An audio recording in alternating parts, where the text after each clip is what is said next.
Your most welcome in our YouTube channel science galaxy education. हमारे YouTube channel science galaxy education में आपका हार्दिक स्वागत है। इस लेक्चर में हम लोग डिस्कस करेंगे क्लास 11th के मैथ चैप्टर नंबर 1 सेट्स के बारे में, अर्थात समुच्चय के बारे में।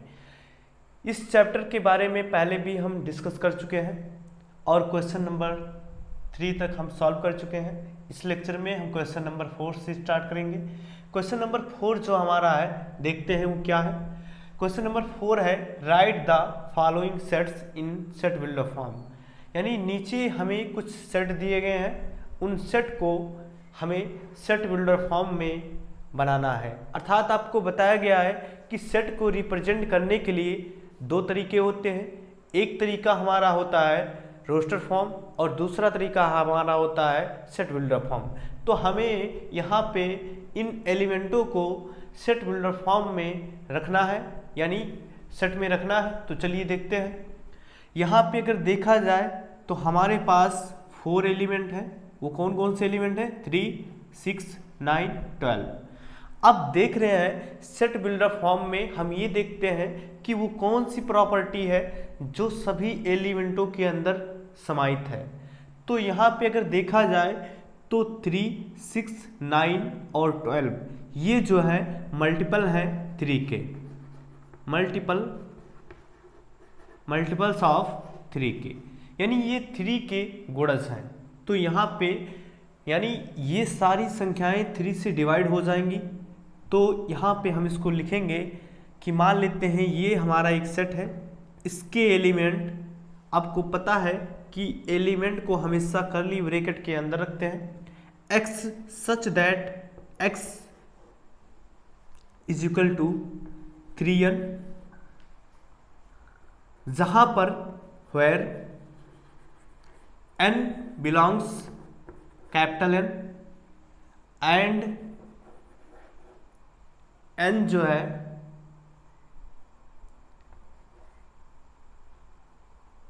लेस देन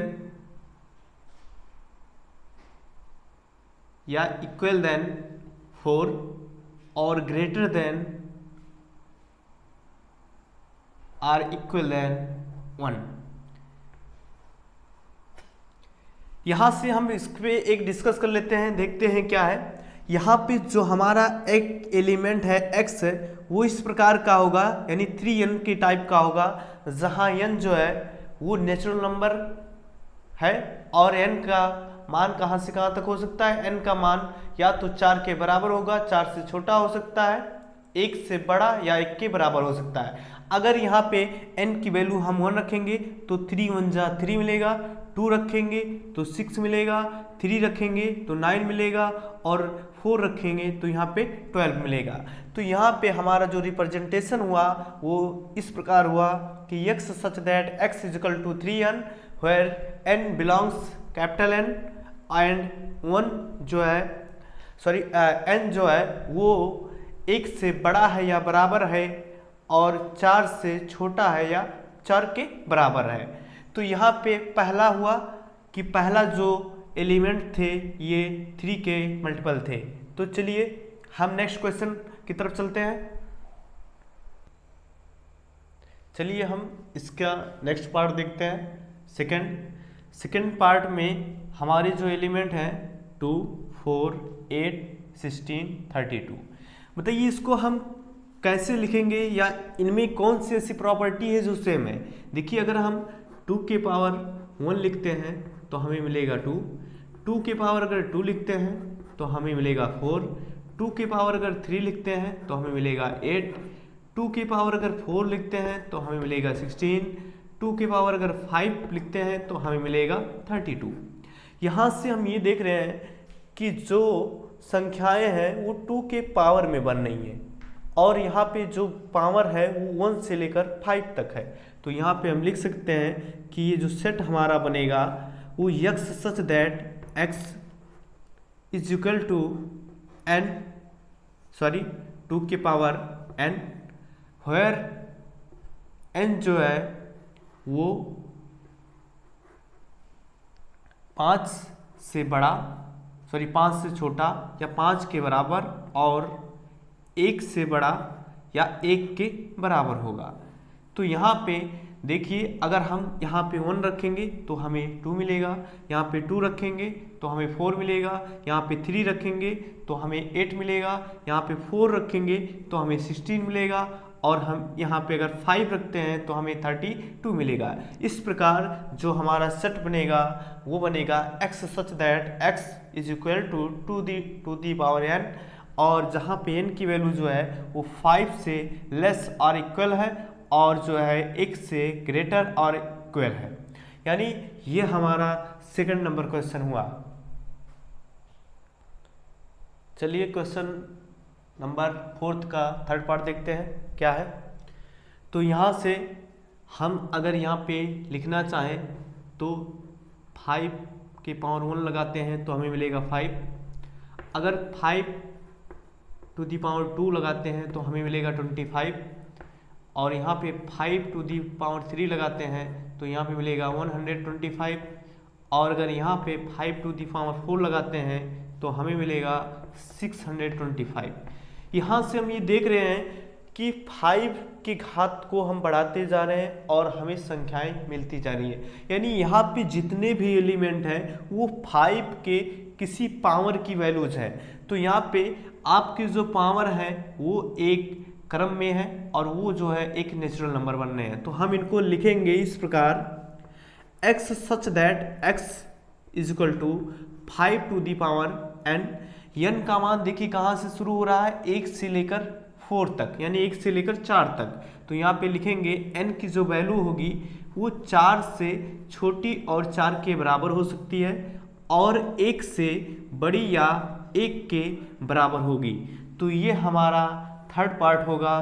तो इसको लिख सकते हैं कि x such that x is equal to 5 to the power n, where n जो है वो 4 से लेस है और इक्वल है, और n जो है वो 1 से ग्रेटर और इक्वल है। तो ये हमारा क्वेश्चन नंबर 4 का थर्ड पार्ट था। चलिए इसी क्रम में हम देखते हैं क्वेश्चन नंबर 4 का फोर्थ पार्ट। देखते हैं यहाँ पे क्या है। यहाँ पे जो हमारे एलिमेंट है 2, 4, 6 एंड सो ऑन। इस प्रकार यहाँ पे हम देख रहे हैं कि जो हमारी संख्याएं हैं वो इवन नंबर है, सम संख्याएं हैं। तो यहाँ पे हम इसको यानी, और ये संख्याएं 2 का मल्टीपल भी हैं, 2 का गुणज भी है, तो इनको हम लिख सकते हैं। अगर इसको लिखना चाहें तो 2n के फॉर्म में लिख सकते हैं, अर्थात यहाँ पे अगर n की वैल्यू 1 रखते हैं तो हमें मिलेगा 2, 2 इंटू 1, 2 इंटू 2, तो यहाँ पे 4, और यहाँ पे 2 इंटू 3 रखते हैं तो 6। यानी यहाँ पे जो आपका ये वैल्यूज है ये n की वैल्यू है, और n की वैल्यू जो है इनफाइनाइट तक रखते जाइए, आपको एलिमेंट मिलते जाएंगे। तो यहाँ पे हम इसको लिखेंगे x such that x is equal to 2n, जहाँ पे n जो है वो 1 के बराबर है और 1 से बड़ा है, और n का मान जो है इनफाइनाइट तक है, यानी इनफाइनाइट के बराबर है। लेकिन इसको हम इस तरह नहीं लिखेंगे, हम इसको इस तरह लिख सकते हैं जहाँ n जो है वो नेचुरल नंबर है। तो यहाँ पे हम इसको इस तरह लिखेंगे कि x सच दैट x जो है वो 2n के बराबर होगा, where n is element of natural number, अर्थात ये जो है n की वैल्यू है वो प्राकृतिक संख्याएं हैं। n की वैल्यूज की जगह पे अगर हम प्राकृतिक संख्याओं को रखते जाते हैं तो हमें जो है 2, 4, 6, 8 इस तरह हमें संख्याएं मिलती जाएंगी और हमारा जो सेट है वो कंप्लीट हो जाएगा। चलिए देखते हैं क्वेश्चन नंबर 4 का 5वां भाग, यानी 5वां क्वेश्चन, ठीक है, 5th क्वेश्चन। तो चलिए देखते हैं यहाँ पे क्या है। हमारे जो एलिमेंट है वो 1, 4, 9 और ये 100 तक है। तो यहाँ से अगर देखा जाए तो 1 जो है वो 1 का स्क्वायर है, 4 जो है वो 2 का स्क्वायर है, 9 जो है वो 3 का स्क्वायर है, और अगर लास्ट में देखें तो ये 100 जो है वो 10 का स्क्वायर है। यहाँ से 1 जो है वो 1 का स्क्वायर, 2 जो है 4 जो है वो 2 का स्क्वायर, जो 9 आपका है वो 3 का स्क्वायर, और यहाँ से एंड सो ऑन, जो 100 आपका है वो 10 का स्क्वायर है। तो यहाँ से हम ये देख रहे हैं कि हमारी जो प्राकृतिक संख्याएं हैं अगर उनका स्क्वायर हम करते जाएं तो हमें ये संख्याएं मिलती जाएंगी। अर्थात यहाँ पे हम इसको लिख सकते हैं x such that x is equal to n square, और n जो है बिलोंग करता है नेचुरल नंबर में, और यहाँ पे n की वैल्यूज जो होगी वो कहाँ तक होगी, वो 10 तक होगी या 10 से छोटी भी हो सकती है, और यहाँ पे ये होगी 1 से लेकर, ठीक है, ये हमारा सेट होगा। अर्थात यहाँ पे x such that x is equal to n square, और n जो है वो प्राकृतिक संख्याएं होंगी, और वो प्राकृतिक संख्याएं कहाँ से लेकर कहाँ तक होंगी, वो प्राकृतिक संख्याएं 10 के बराबर हो सकती हैं या 10 से छोटी होंगी, और 1 से बड़ी होंगी या 1 के बराबर होंगी। यानी n की जो वैल्यू होगी वो लेस देन और इक्वल 10 के, और यहाँ पे ग्रेटर और इक्वल जो है 1 के होंगी। तो ये हमारा क्वेश्चन नंबर 4 का 5th पार्ट था। हम आज के लेक्चर को यहीं पे समाप्त करते हैं। इसके आगे के क्वेश्चन को हम नेक्स्ट लेक्चर में सॉल्व करेंगे। Thank you.